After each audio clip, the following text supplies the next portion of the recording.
আসসালামু আলাইকুম দর্শক। আজকে আপনাদের সামনে উপস্থিত হয়েছি।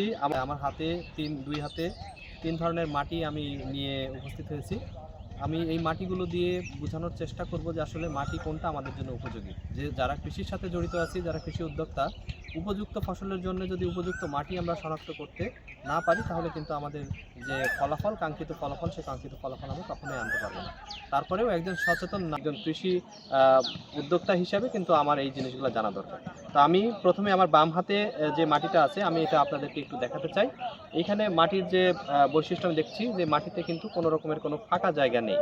একটির পরে একটি স্তর আ ও পড়ে আছে, কিন্তু এই স্তরগুলোর মাঝখানে কিন্তু কোনো রকমের কোনো ফাঁকা জায়গা আমরা দেখতে পাচ্ছি না।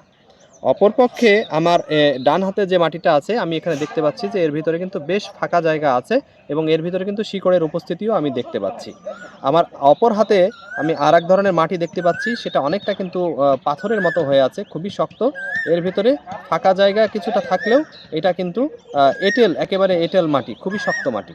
এখন কোন ধরনের মাটি কোন ফসলের জন্য এটা যদি আমি বুঝতে না পারি তাহলে কিন্তু আমার যে ফলাফল সেটা আমি পাবো না। যে এঁটেল মাটি যেটা, এই ধরনের মাটির কিন্তু পানি ধারণ ক্ষমতা অনেক বেশি থাকে। যার ফলে যেই ফসলগুলো পানি ভালোবাসে, পানিতে ভালো হয়, যেমন ধান জাতীয় যে ফসলগুলো সেগুলো কিন্তু এখানে ভালো হবে। অপরপক্ষে আমার যেই মাটির ভিতরে ফাঁকা জায়গা আছে, বাতাস ঢোকার জায়গা আছে এবং যেখানে শিকড় ঢুকতে পারে, সেই জায়গার ভিতরে কিন্তু উদ্ভিদের যে শিকড় সেগুলো প্রবেশ করে পুষ্টি উপাদানগুলো সংগ্রহ করতে পারবে। তার মানে এখান থেকে আমি ভালো ফলাফল পাবো। আবার অপরপক্ষে যেই মাটির ভিতরে একেবারে লেয়ারগুলো সব সিমেন্টের মতো একটার সাথে আরেকটা লেগে আছে কিন্তু ভিতরে কোনো রকমের কোনো ফাঁকা জায়গা নেই, এই মাটির ভিতরেও কিন্তু কোনো রকমের কোনো ফসলের শিকড় প্রবেশ করতে পারবে না।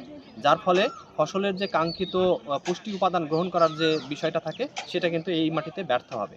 তো সেই ক্ষেত্রে আমি আমার মাটিকে যদি উপযুক্ত মাটি নির্বাচন করি অথবা আমার বিদ্যমান খারাপ মাটিকে যদি আমি কাঙ্ক্ষিত রূপান্তর করতে না পারি তাহলে কিন্তু আমি সেখান থেকে ভালো রকমের কোনো ফলাফল আশা করতে পারবো না। আমরা বেশিরভাগ ক্ষেত্রেই রাসায়নিক সারের উপরে নির্ভর করি, কিন্তু রাসায়নিক সারের সাথে কিন্তু তার চাইতে বেশি যে বিষয়টা মাটির যে বৈশিষ্ট্য, পোর স্পেস, এই বিষয়গুলো, জৈব উপাদানের পরিমাণ, এগুলোও কিন্তু আমার অবশ্যই বিবেচনায় রাখতে হবে। তা না হলে আমি কাঙ্ক্ষিত ফলাফল কখনোই পাবো না। আমি আশা করি যারা কৃষির সাথে আছেন, কৃষি উদ্যোক্তা, এই জ্ঞানটা তাদের সবারই কাজে লাগবে। ধন্যবাদ।